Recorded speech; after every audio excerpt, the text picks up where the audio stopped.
నాగర్ కర్నూలు జిల్లా కేంద్రం ZP high school ఆవరణలో సగర శంకరావం బహిరంగ సభ ఏర్పాటు. సభకు హాజరైన మంత్రి జూపల్లి కృష్ణారావు, స్థానిక ఎమ్మెల్యే రాజేష్ రెడ్డి, మాజీ మంత్రి శ్రీనివాస్ గౌడ్, ఎమ్మెల్సీ గోరటి వెంకన్న, మల్కాజ్గిరి ఎంపీ ఈటెల రాజేందర్. ఈ సందర్భంగా మంత్రి జూపల్లి కృష్ణారావు మాట్లాడుతూ సగర కులస్తులతో పాటు బీసీ వర్గాలకు తమ ప్రభుత్వం న్యాయం చేస్తుందని రాష్ట్ర ఎక్సైజ్ పర్యాటక శాఖ మంత్రి జూపల్లి కృష్ణారావు అన్నారు. ఆదివారం నాగర్ కర్నూలులోని జడ్పీ గ్రౌండ్లో నిర్వహించిన సగర శంకరావం బహిరంగ సభలో ఆయన పాల్గొని మాట్లాడారు. సగరులను బీసీడీ నుండి బీసీఏ జాబితాలో చేర్చే విషయంపై మరోసారి చట్టసభలో చర్చించి విశ్లేషించేందుకు కృషి చేస్తానని చెప్పారు. బీజేపీ ఎంపీ ఈటెల రాజేందర్ మాట్లాడుతూ పోరాటంతోనే బీసీలకు రాజ్యాధికారం దక్కుతుందన్నారు. బీసీల ఓట్లు బీసీలకే మళ్లించుకోవాలని, బీసీల్లోని ఇతర కులస్తులంతా బీసీ నేతలకు సహకరించాలని కోరారు. 2028 ఎన్నికల్లో బీసీలే అధికారాన్ని దక్కించుకోనున్నారని మాజీ మంత్రి శ్రీనివాస్ గౌడ్ అన్నారు. ఇప్పటికే అన్ని కులాల్లో బీసీ నినాదం మార్మోగుతుందన్నారు. బీసీ సంక్షేమ సంఘం జాతీయ అధ్యక్షుడు జాజుల శ్రీనివాస్ గౌడ్ మాట్లాడుతూ బీసీలంతా ఓట్లు వేసుకుంటే ఎవరిని చేయి చాచి అడగాల్సిన పనిలేదని చెప్పారు. కాంగ్రెస్ ప్రభుత్వం బీసీలకు ఇచ్చిన హామీలను నెరవేర్చాలని బీసీ కమిషన్ మాజీ చైర్మన్ వకుల భరణం కృష్ణమోహన్ అన్నారు. బీసీలకు విద్యా ఉపాధి అవకాశాల్లో 42% రిజర్వేషన్ కల్పించాలని కోరారు. ఎమ్మెల్సీ గోరటి వెంకన్న మాట్లాడుతూ ప్రజల చైతన్యంతోనే సామాజిక న్యాయం జరుగుతుందని, ఇందుకోసం అందరూ చైతన్యం కావాలని పిలుపునిచ్చారు. కార్యక్రమంలో ఎమ్మెల్యే కూచుకుల రాజేష్ రెడ్డి, సగర సంఘం రాష్ట్ర అధ్యక్షుడు శేఖర్ సాగర్, ఆస్కాని మారుతి సాగర్, జిల్లా అధ్యక్షుడు గట్టు శ్రీనివాసులు, సంఘం నాయకులు అచనరపు వెంకటేష్, వేముల సుధాకర్, పనగంటి రాజు తదితరులు పాల్గొన్నారు. పోరాడితే పోయేదేమీ లేదు, బానిస సంఖ్యలు తప్ప చెప్పని నేను కాదు, ఏనాడో కవులు చెప్పింది. పోరాడితే పోయేదేమీ లేదు, అడగండి అమ్మైనా పెట్టరు. 100% మీ డిమాండ్స్ తోటి 100% ఏకీభవిస్తా ఉన్నాను. చాలా అంశాలు ఉన్నాయి, 8 అంశాలు మీ డిమాండ్స్ ఉన్నాయి. ఇందులో బీసీ డి గ్రూప్ నుంచి ఏ గ్రూప్ కోరుతా ఉన్నారు. నాకున్న సమాచారం మీరే చెప్పాలా. ఆల్రెడీ బీసీ డి గ్రూప్ నుంచి ఏ గ్రూపుకు ఆల్రెడీ గతంలో జీవో ఇవ్వడం జరిగింది, కొంత అమలు చేశారు. తర్వాత ఇతర కులస్తులు కోర్టుపై స్టే ఆర్డర్ తెచ్చిన కారణంగా ఆగిపోయింది. రెండవది, అట్లాగే ముదిరాజులకు సంబంధించి నాకు ధ్యాస ఉంది. రాజశేఖర రెడ్డి గారు ముఖ్యమంత్రి ఉన్నప్పుడు బీసీ డి గ్రూప్ నుంచి ఏ గ్రూప్కు ఆనాడు నేను చొరవ తీసుకొని మొదలు నారాయణ టీచర్ ఉంటే మా కులం నుంచి వెంటబడితే సుమారు 6 మాసాలు వెంటబడి బీసీ కమిషన్ లేకపోతే బీసీ కమిషన్ అపాయింట్మెంట్ చేసి, డైరెక్టర్ అపాయింట్మెంట్ చేసి, రిపోర్ట్ ఇప్పించి, సెన్సస్ ఇప్పించి, బీసీ డి గ్రూప్ నుంచి ఏ గ్రూప్కు ఆనాడు జీవో ఇప్పించిన తర్వాత కొన్ని డాక్టర్ ఇంజనీర్ సీట్లు వచ్చినాయి, ఉద్యోగాలు వచ్చినాయి. తర్వాత ఇతర కులస్తులతో మళ్ళీ హైకోర్టులో, తర్వాత సుప్రీంకోర్టులో ఆగిపోయింది. అంటే ఈ రోజున ఈ యొక్క వీటికి సంబంధించి అన్ని కులాలు ఉన్నాయి. ఈ రోజున నిన్న గౌరవ ముఖ్యమంత్రి రేవంత్ రెడ్డి గారు చేసినటువంటి ఈ యొక్క బీసీ కులాలలో ఓసీలు 15% అని సర్వే ప్రకారం వస్తుంది. ఇంకా కొన్ని మిస్సెన్స్ అని ఏదో ఉందో చూద్దాం. అయితే 100% అణగారిన వర్గాలకు తరతరాల నుంచి, తాత ముత్తాత నుంచి వెనక వేయబడ్డ వర్గం. డిమాండ్ న్యాయమైంది, 100% న్యాయం జరగాలి. ఇంతకుముందు ఇంటర్లాగా చెప్పినట్టుగా 75 సంవత్సరాలు దీనికి ఏమంటం వస్తూ ఉంది, ఎవరంటం వస్తూ ఉన్నారు?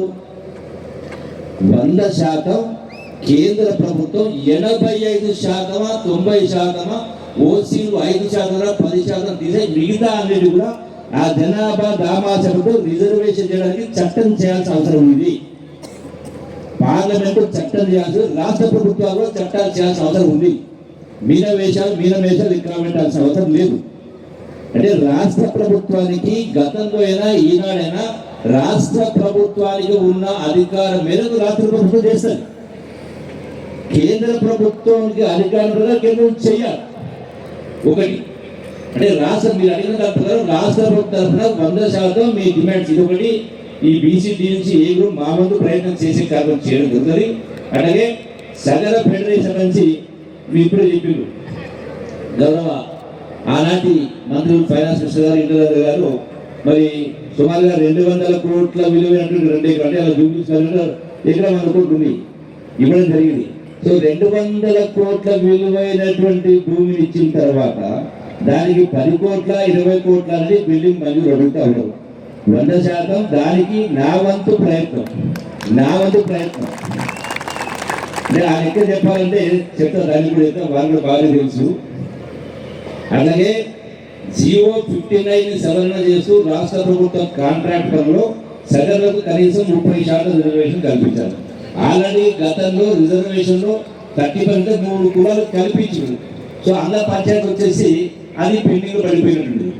అంటే వీటికి సంబంధించి ఏది ఆలోచన చేసినా సగరులైనా ముదురాలైనా ఇంకోరైనా 100% ఆ యొక్క జనాభా నిష్పత్తి ప్రకారం ఆర్థికంగా ఎదగడం కోసం, విద్యారంగంలో ఎదుర్కోవడం కోసం, సమానంగా రావడం కోసం తప్పకుండా ఈ ప్రభుత్వం కూడా నా వంతు ప్రయత్నంగా ప్రభుత్వంలో భాగస్వామిగా ముఖ్యమంత్రి గారి పైన క్యాబినెట్లో కూడా చర్చించి నా వంతు ప్రయత్నించి సాగర్లో మీ డిమాండ్ న్యాయమైన డిమాండ్కు నా వంతు ప్రయత్నం చేస్తా. అలాగే మిగతా విషయాలు వచ్చినప్పుడు భవన నిర్మాణ పనులు జరిగే ప్రమాదాల వల్ల వాస్తవంగా ఇంతకుముందు శ్రీనివాస్ గౌడ్ మాట్లాడేది వాస్తవం. నేను ఈ మధ్యలోనే సమీక్ష చేసిన లేబర్ డిపార్ట్మెంట్ సంబంధించి పాలమూరు జిల్లాకు సంబంధించి 2,000 కోట్ల రూపాయలు ఉన్నాయి.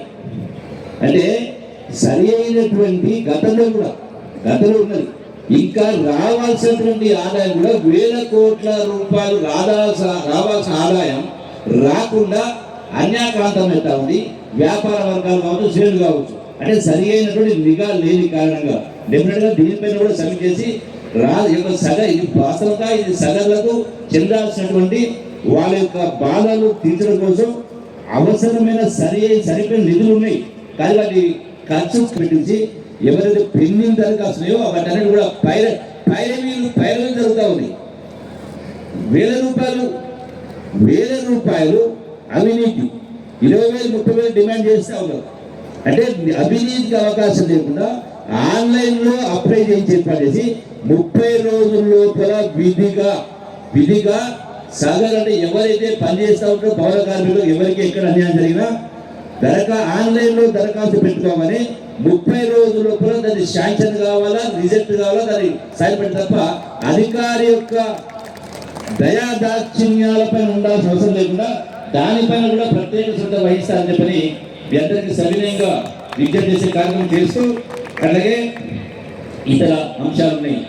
కేంద్ర ప్రభుత్వం తీసుకొచ్చిన జీవో 27 అమలు చేస్తూ 50 సంవత్సరాల వయసు పడినటువంటి పెన్షన్ పథకాన్ని వీటన్నిటి కూడా ఈ నిధులు ఉన్నాయి కాబట్టి వీటిని పూర్తిగా ఖర్చు అయ్యే విధంగా, ఆదాయాన్ని పెంచే విధంగా, ఈ యొక్క కులాలు లబ్ధి చేసే విధంగా నా వంతు ప్రయత్నం చేశాను. మీ అన్ని డిమాండ్ల పట్ల సాగులో నా ప్రయత్నం చేశాను. మరొకసారి మీ అందరికీ సరైన విజ్ఞప్తి చేస్తూ ఇంకో విషయం ఉంది. 100% బీసీలైనా, ఎస్సీలైనా, ఎస్టీలైనా వాళ్ళ డిమాండ్స్, ఎందుకంటే 100,000 సంవత్సరాల నుంచి కారణాలు ఏదైనా, కారణాలు ఎవరైనా, వాస్తవం పేదరికం రకరకాలు ఉన్నది. ఈ రిజర్వేషన్ను పూర్తిగా సమర్థిస్తూ రాష్ట్ర ప్రభుత్వం కూడా ఇదే నిష్పత్తిలో వాస్తవంగా ఇంకా పెండింగ్ మళ్ళీ రీసర్వ్ చేస్తాం కాబట్టి వాస్తవంగా ఎంత సర్వేలో ఎవరి నిష్పత్తి ఎంత ఉంటే ఆ నిష్పత్తి ప్రకారం అది అన్ని రంగాల్లో వాటిని అమలు చేయడానికి ప్రభుత్వం కూడా కృతనిశ్చయంతో కట్టుబడి వాటికి నా వంతు పాత్ర కూడా పోషించడానికి ఏర్పాటు చేస్తారని మీ అందరితో సవినయంగా విజ్ఞప్తి చేస్తాము.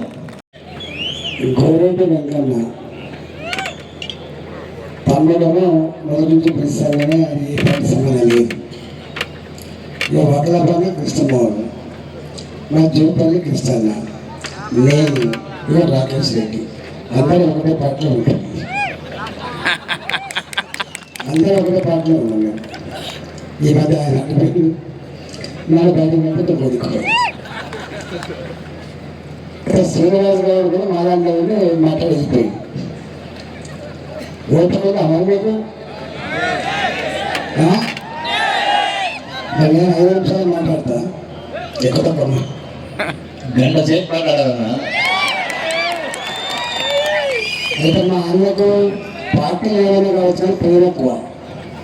దీపాలి గారికి అయితే నాకు బాగా తీసుకోవాలని చెప్తుంది. నేను ఫస్ట్ మంత్రి అన్నాను, ఆర్థిక మంత్రిని. రాజ్యాధికారం ఎవరికి కావాలి? రాజ్యాధికారం ఎందుకు కావాలి? నేను చాలాసార్లు చెప్తా, అయితేనా పేదరికాన్ని ఆకలిని అణిచి రేపుని సంరక్షించడానికి కావాలి, లేదా లేదా వాళ్ళ పట్ల వాళ్ళ జీవితాల పట్ల మార్చాలనుకుంటూ తపన కూడా కావాలి. కానీ ఇవాళ మా సగలు బీసీ డి నుంచి ఏకరావాలను కొట్లాడే ఆస్కారం ఉండేది కాదు అని ఎందుకు వచ్చింది ఉద్యమం? ఎందుకు వచ్చింది డిమాండ్? వినాయక శ్రీనివాస్ గారు చెప్పింది, బాబాసాహెబ్ అంబేద్కర్ అనేక రకాల మన సేఫ్ వర్డ్స్ అదొక ఆస్పెక్ట్ దానికి పోయింది. కానీ కానీ ఒకటే చెప్పింది ఆయన, ఇక్కడ ఉన్న సమస్త సంపదలు సమస్త ప్రజల అవసరాలు తీర్చేదిగా ఉండాలని చెప్పిన మానవుడు అంబేద్కర్. కానీ వాళ్ళ ఇక్కడ 77 సంవత్సరాల తర్వాత రాజ్యాంగాన్ని అడాప్ట్ చేసుకొని 75 సంవత్సరాలు అమలు చేస్తూ ఉంటే రుణం పోలే, ఆకలి పోలే, పేదరికమే పోలే, ఇవాళ కూడా మా బతుకులు దీనంగా ఉన్నాయని కొట్లాడుతున్నామంటేనే ఒక్కటి అర్థం కావాలి, బాబాసాహెబ్ అంబేద్కర్ రాసిన రాజ్యాంగాన్ని అర్థం చేసుకుని నాయకుడు రాలే. నేను నా అనుభవం చెప్తా. 2 నాకు ఊక శ్రీనివాస్ గౌడ్ అన్నా, నీవు సోషల్ వెల్ఫేర్ రాష్ట్రంలో ఉన్న బిడ్డవు, కటాలతో అన్నం కలిసి పెట్టినప్పుడు, ఆ అన్నంలో రాళ్ళు ఏరేసుకున్నప్పుడు, ఆ అన్నంలో వచ్చిన పిల్ల పురుగులు ఏరేసుకున్నప్పుడు, ఆ అన్నంలో నీళ్ళచార పోసినప్పుడు తిన్న బిడ్డవు నాన్న. ఈ యుగంలో నువ్వు రాష్ట్రంలో ఆర్థిక మంత్రి అయినావు, బియ్యం దగ్గర కూడా మంత్రి అయినావు, పరిష్కారం చెప్తావా అన్నాడు. నేను తమ్మి గట్టెందుకు ఆలోచిస్తున్నాను, ఇక్కడ కూర్చున్నది సోషల్ వెల్ఫేర్ హాస్టల్ బిడ్డ అనే విషయం మర్చిపోతాను అని చెప్పిన. ఈ రాష్ట్రంలో ఇక ఆకలి ఉన్నవాడికి అధికారం వస్తే, దుఃఖం ఉన్నవాడికి అధికారం వస్తే ఎప్పుడో నేను చెప్పిన తమ్మి, సోషల్ వెల్ఫేర్ హాస్టల్లో గవర్నమెంట్ స్కూల్లో చదివే పిల్లలు, పేద పిల్లలు వాళ్ళ కడుపు నిండా అన్నం పెట్టాలి, 150 గ్రాములు 170 గ్రాములు కొంత లేదని చెప్పి బీపీటీ దాని రాష్ట్రం బీపీటీ సన్న పాత బియ్యం అన్నంతో పాటుగా కడుపు నిండా అన్నం పెట్టాలని చెప్పి మొట్టమొదటి జీవో 70 సంవత్సరాల స్వతంత్ర చేసిన తర్వాత నువ్వు ఈ బిడ్డనే ఇచ్చి ఆ జీవో నల్లొచ్చిండు అన్నా, హాస్టల్లో సీట్ సరిపోతలేవు, రెసిడెన్షియల్ స్కూళ్ళలో వచ్చే రిజల్ట్ హాస్టల్లో ఉన్న వస్తలేవు. నేను ఏం డిమాండ్ చేస్తాను, నేను ఏం డిమాండ్ చేస్తాను ఇట్లేమాట ఇంట్లో ఇక్కడ ఉన్నాడు, నీరటి కాడు తన మని ఎండగొట్టుకోడు, నీరటి కాడు తన మని ఎండగొట్టుకోడు, పేదల జీవితాల్లో వెలుగు నింపకుండా ఈతల్లో అంటే ఆర్థిక మంత్రిగా ఉండాలని చెప్తున్నాడు. చాలా మంది తెలియదు, అది బయటికి రాలే. 40 రోజుల పాటు రాకేష్ రెడ్డి రాజ్యాంగం నీలాంటి అవసరం ఉండదు, రాజ్యాంగం పేదలకు అవసరం ఉంటుంది. కుటుంబంలో 10 మంది పిల్లలుంటే ఏ తల్లి ఏ తండ్రి అయినా వెలుగుంచాల్సి తెలుసా మీకు? 10 మంది పిల్లలు ఉన్నటువంటి ఆ కుటుంబంలో ఏ కొడుకు బలహీనంగా ఉంటాడో, ఏ బిడ్డ బలహీనంగా ఉంటాడో తల్లి తండ్రి ఆ బిడ్డ వైపు ఆ కొడుకు వైపు ఆలోచిస్తారు కూర్చున్నా, ఉన్న వాళ్ళ వైపు ఆలోచించారు. ఉన్న కొడుకు దగ్గర పోయి అబద్ధం ఆడైనా కొడుకు కావాలని చెప్పి తెచ్చుకొని ఆమె ఆకలి భరించి లేని కొడుకు పెట్టే ప్రయత్నం చేస్తుంది, సెన్సార్ చేసి దాచుకొని పెట్టే ప్రయత్నం చేస్తుంది. ప్రభుత్వం బాధ్యత కూడా అంబేద్కర్ చెప్పినటువంటి మొట్టమొదటి మౌలిక సూత్రం డెవలప్మెంట్ విత్ ఈక్వల్ డిస్ట్రిబ్యూషన్. ప్రభుత్వ చూపంతా కూడా పేదల వైపే ఉండాలి. సమాజంలో సమానత్వం రానంత వరకు, ఈ దేశానికి స్వతంత్రం వచ్చిన ఫలాలు అనేంత వరకు ఈ దేశం సర్వ సంపన్నంగా ఉండదు, అది శాంతిగా ఉండదని చెప్పిన మానవుడు అంబేద్కర్. అందుకే ఇంతమంది చెప్పినట్టుగా అనేక ఉద్యమాలు వచ్చింది, రక్తపాతం జరిగింది ఇక్కడ. కానీ ఇప్పటికీ 75 సంవత్సరాల కూడా మాట్లాడుతున్నాం. దాంతో 40 రోజులు నేను 40 days శాసనసభ హాల్ నెంబర్ 3 ఇప్పటి వరకు మెట్లు ఎక్కని కూడా ఆ అసెంబ్లీ గోడం ముట్టుకొని కూడా చుట్టమని చెప్పని కూడా వాళ్ళకు మేమన్నాం. వాళ్ళు బట్టి చంద్రబాసు వచ్చారు వాళ్ళ దగ్గర. వచ్చింది 40 రోజుల పాటు సభ జరుగుతుంది. 40 రోజుల పాటు ఈ రాష్ట్రంలో ఉన్న అన్ని పేద కులాలతోటి సమావేశాలు ఏర్పాటు చేసి నీ బాధేంది చెప్పి అడిగి 40 రోజుల తర్వాత ఈ రాష్ట్రంలో ఉన్న బీసీ మంత్రులు కావచ్చు, ఆనాడు అసెంబ్లీ స్పీకర్ గారు కావచ్చు, కౌన్సిల్ చైర్మన్ గారు కావచ్చు, ఎంపీలు ఎమ్మెల్యేతో మీటింగ్ పెట్టి 3 రోజుల పాటు మేధమానం చేసి దాని నుంచి పుట్టుకొచ్చింది 270 బీసీ రెసిడెన్షియల్ స్కూల్ అనే విషయం మర్చిపోకండి. గట్టిగా రాలేదు. 40 రోజుల పాటు సమావేశం పెట్టి 3 రోజుల పాటు చాలా మంది ఉన్నారు. చెప్పించారు వేదిక ఉన్నటువంటి ఒక్కొక్కరు చూస్తే పెద్ద వేదికలో ఎమ్మెల్యేలు మంత్రులు ఉన్నారు. ప్రతి ఒక్కరికి పేరు నమస్కారం తెలియజేస్తూ, భగీరథుని వారసులం, రాజులు, కాకతీయ రాజులు, శ్రీకృష్ణదేవరాయలు, శాలివాహనులు, సతం సర్వాయి పాపన్న చరిత్ర చూస్తే రాజులు చక్రవర్తి మొత్తం కూడా బహుజనులే. ఇవాళ బహుజన బతుకులు చూస్తుంటే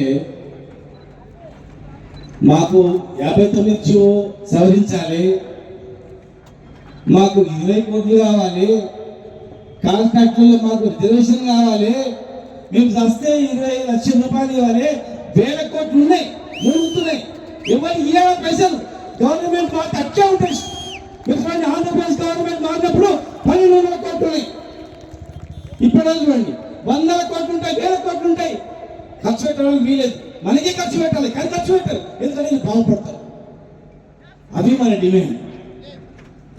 మన బతుకులు మారాలంటే అసలు దగ్గర మనం ఏం పెట్టలేము.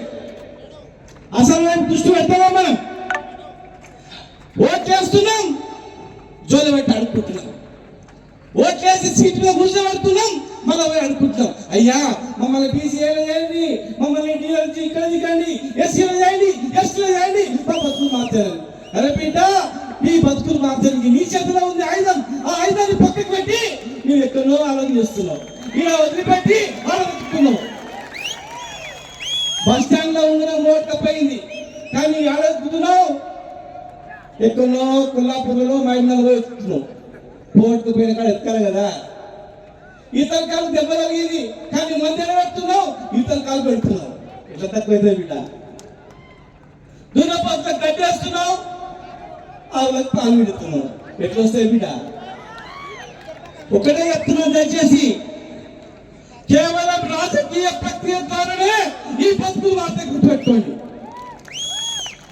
స్వాతంత్రం వచ్చి 8 సంవత్సరాలైనా దాదాపు ఈ భారతదేశంలో 80 కోట్ల జనాభా, ఈ రాష్ట్రంలో 2.5 కోట్ల జనాభా దగ్గర. ఇన్ని కోట్ల జనాభా ఉన్న మీరు మీ చేతిలో ఉన్నటువంటి మీ రాతను మీరు మార్చుకోకుండా ఓట్లప్పుడు పోయి ఎవరికో వేసి తర్వాత వచ్చి అనుకుంటే ఏం ప్రయోజనం? నీ సర్పంచ్ నిలబడితే నీ ఓటు ఓటేయవు, జడ్పీటీసీ నిలబడితే నీ ఓటేయవు, ఎమ్మెల్యే నిలబడితే ఎప్పుడో నీవు అయ్యావు. నీ వాళ్ళు నీవే వాడబడతావు, మళ్ళీ వచ్చి అనుకుంటారు. ఎట్లయితే బిడ్డ, నీ ఊరి సమస్య నీ సర్పంచ్ చేత ఉంటుంది. దాదాపు ఈ జిల్లాలో సర్పంచ్ గెలవడానికి మా సంఘం చాలా మంది మా ప్రపంచాల గురించి సంబంధం లెక్కలు ఉన్నాయి. కానీ ఇక్కడ సర్పంచులు, ఎక్కడ జడ్పీ చైర్మన్లు, ఎక్కడ టీసీసీ చైర్మన్, ఎన్ని సంవత్సరాల్లో స్వాతంత్రం వచ్చి ఎన్ని సంవత్సరాల్లో ఆంధ్రప్రదేశ్ గవర్నమెంట్ ఉంది, కానీ అది కూడా ఏదో వాళ్ళ అదృష్టం వచ్చింది. కానీ సగర్లో లక్షల మంది జనాభా ఉన్నారు, లక్షల మంది ప్రభావితం చేసే శక్తి ఉంది వీళ్ళ, కానీ ఒక్కడ ఉన్నట్టు కట్టించిందా? ఎందుకు మనం ఐక్యత లేని గుర్తుపెట్టుకోండి, మనం ఐక్యత లేం. ఇలా అందరూ ఒక రేపు వేస్తున్నారు, బీసీ బీసీ బీసీ, ఎవరు కూడా పనికి బాగా కూడా అందరు బీసీ అంటారు. ఈ ప్రపంచం మొత్తం, దేశంలో మొత్తం రాహుల్ గాంధీ ఓట్లే ప్రపంచం ఏ దేశం పోతే కూడా బీసీలకు అన్యాయం జరిగింది, బీసీలకు ఎవరు లేడు, అందరూ పోటీలో లేడు, స్పోర్ట్స్ లో లేడు, ఒలింపిక్స్ లో లేడు, ఎన్ని కోట్ల చేయాలంటారు. ఆర్ఎస్ఎస్ కూడా ఏమంటుంది, అదే బీసీలకు అన్యాయం జరిగింది, బీసీలు చిన్నగానే కావాలంటుంది. ఇది బీసీ యుగం వస్తుంది, బీసీ రాజ్యం వస్తుంది. బీసీలను అడ్డం పెట్టుకొని ప్రతి ఒక్కరు కూడా మోసం చేసిండు. ఒక్కడన్నా బీసీ ముఖ్యమంత్రి అయినా ఈ రాష్ట్రానికి చెప్పండి, ఎందుకు కాలేదు? మనం అందరం మోసపోతున్నాము. బీసీ పేరు చెప్పి అందరూ ఒక్కొక్కరు వచ్చి మోసం చేస్తా ఉన్నారు. న్యాయం చేస్తే ఓకే చేయకూడదాం, కానీ ఇలా మన భక్తులు ఏమున్నాయి? ఎక్కడ వేసిన గొంగళి అక్కడనే ఉంది. ఏం పాపం చేసాం? ఈ రోజు అట్టడు వర్గాల వాళ్ళు ఒక సర్పంచ్ గారి కులాలు ఉన్నాయి, ఎంపీపీ గారి కులాలు ఉన్నాయి, జిల్లా పరిషత్ చైర్మన్ గారి ఉన్నాయి, అసెంబ్లీ మొత్తం చూడని కులాలు ఉన్నాయి, పార్లమెంట్ లో అడుగుపెట్టే చాదులు కోట్ల మంది ఉన్నాయి. ఇలా మనము మన తర్వాత మనం మార్చుకోకుండా మనం అడుగుతుంటా ఉన్నాం. ఇలా మనం ఎక్కడ జనాభా ఉందో ఆ జనాభా ఉన్న దగ్గర ఎమ్మెల్యే పిలవండి, మాజీ ఎమ్మెల్యే పిలవండి, నాయకులు పిలవండి, ఊరుకోకుండా వస్తారు. ఎందుకంటే రేపు బిడ్డ మనం రాకపోతే మన ఓట్లు పడవు, తొక్కేస్తారు. మనం గెలిచేది 5,000తోనో 10,000తోనో మరి ఎట్లా అని 10,000 5,000 కాదు. ఒక సగరుడు 10 మంది ఉన్నా 1000 మంది మాత్రం శక్తి మన సగరునికి ఉంటుంది. ప్రతి ఒక్కరు కలిసి ఉంటాడు, అన్న అంటాడు, తమ్ముడు అంటాడు, అక్క అంటాడు. ఇలా కులాలు వారిని విడిపోయినాయి, జాతులు విడిపోయినాయి. ఈ కుల వృత్తులన్నీ ఒకటే జాతి గుర్తుపెట్టుకొని మహాత్మా జ్యోతిబాపు ఏమని అంటే, ఒక ఇంట్లో 100 మంది ఉంటే ఒకటి చేపల హోటల్కి పోయిండు, ఒకటి కలుగుకి పోయిండు, ఒకటి గొర్రెడికి పోయిండు, ఒకటి బట్టలు ఉతికిండు, ఒకటి గడ్డం చేసిండు, ఒకడు బండి తయారు చేసిండు. ఆ రోజు ఇండస్ట్రీ లేవు, కరెంటు లేవు, ఏం లేవు. జంతువులు తిన్నట్ల తిని పండుకోవాలి. మనుషులు మనం తలకు పని చేసుకొని పండుకోవాలి, మళ్ళా తిన్నికి వాడు పని చేసుకుని కూడా పోవాలి. అలాంటి వృత్తులు కులాలు అయిపోయినాయి.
జాతి భగీరథుల జాతి ఇది సగర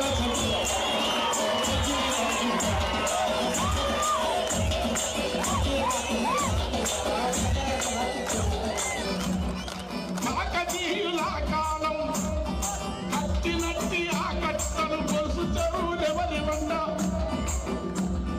కాకతీయుల కాలం కత్తినట్టి చెరువులల్ల గొలుసు కట్టు చెరువులల్ల సగరుల ఉన్నది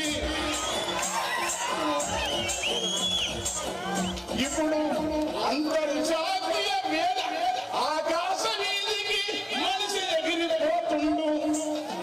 కొత్త తొలి ఇంజనీరు సగరుడంటే నమ్మండి.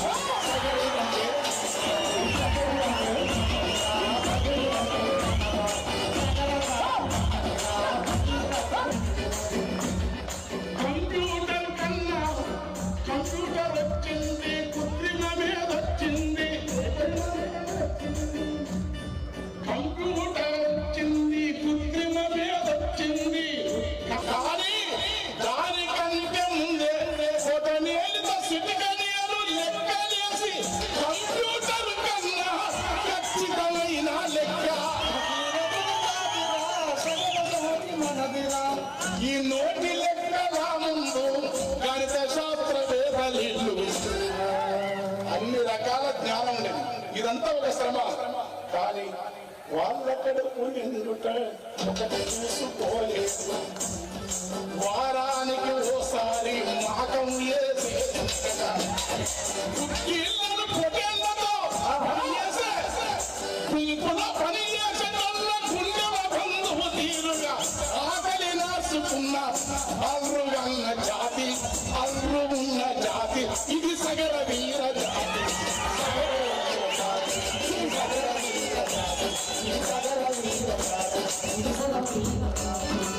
అన్నున్నది కాని మరి అధికారం యాడున్నది? అన్నున్నది కాని మరి అధికారం యాడున్నది? నీ ఎండిన ఎముకల వేసి అంతస్తులు కడతావు, సుక్కల కంటుకపోయే సక్కని పండాగడతావు. ఈ లెక్కలేని పైకమంతా రంగములో రంగములో నీ తాటే సృష్టిస్తుంది. అన్ని చేసినా నీకు అధికారం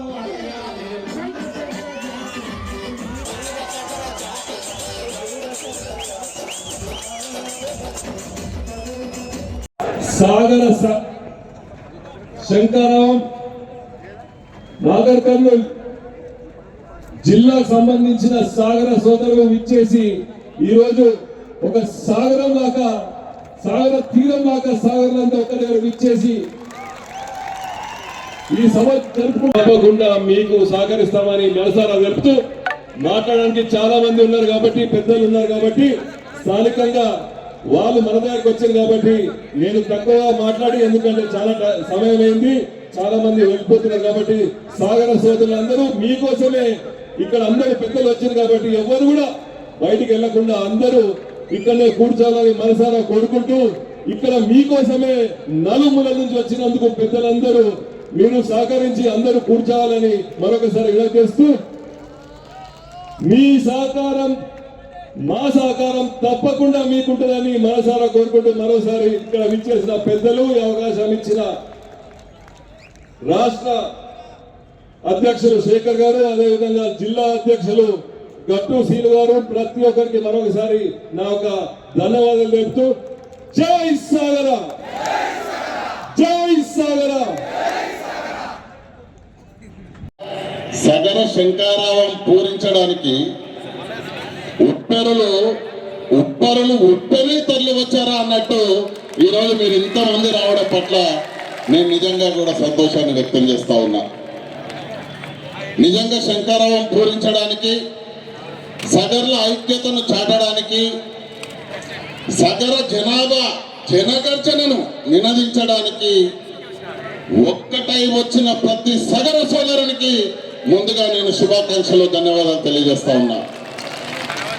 ఈనాటి కార్యక్రమానికి అధ్యక్షత వహిస్తున్న శ్రీనివాస్ గారికి, జిల్లా అధ్యక్షులకి, రాష్ట్ర అధ్యక్షులు శేఖర్ సాగర్ గారికి, ముఖ్య అతిథులుగా ఇచ్చేసిన గౌరవ మంత్రివర్యులు కృష్ణన్న గారికి, అదేవిధంగా ఈటల రాజేంద్రన్న గారికి, అదేవిధంగా మాజీ మంత్రివర్యులు సీనన్న గారికి, రాకేష్ రెడ్డి గారికి, మన ఆహ్వానాన్ని మన్నించి వచ్చినటువంటి గోరెడ్డి వెంకన్న గారికి, కృష్ణమోహన్ గారికి, సీనన్న గారికి, అందరికి కూడా ముందుగా మన అందరి తరఫున మీరందరూ గట్టిగా చప్పట్లు కొట్టి వాళ్ళను సగౌరవంగా ఆహ్వానించాలని చెప్పేసి తెలియజేస్తా ఉన్నా.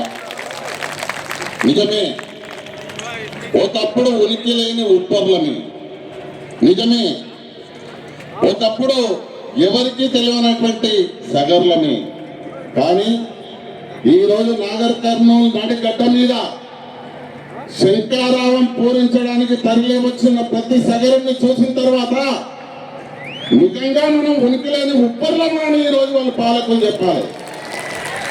ఇది కాదా మా ఉనికి, ఇది కాదా మా ఐక్యత, ఇది కాదా మా జనసంద్రం, ఇది కాదా మా జనాభా అని చెప్తా ఉన్నా. ఒకప్పుడు ఒక మాట అన్నాయంట, ఇంకెవ్వరని అడిగితే ఎలుగు నీడలకై ఏలు చూపిస్తున్నాడ ఇంకిపాటల్లో నాయుడు బావ. కానీ ఈరోజు బీసీలలో చైతన్యవంతమైన కులం ఏదుంది అని ఎవరిని అడిగినా ఉప్పర్ల దిక్క చూపిస్తుందని చెప్పి నేను ఈ సందర్భంగా తెలియజేసుకుంటా ఉన్నా. ఎందుకంటే ఇప్పుడే అన్నాడు శ్రీనన్న స్టార్టింగ్లో వచ్చి, రాష్ట్రంలో బీసీలలో ఒక చైతన్యం, బీసీలలో ఒక చర్చ జరుగుతూ ఉంది.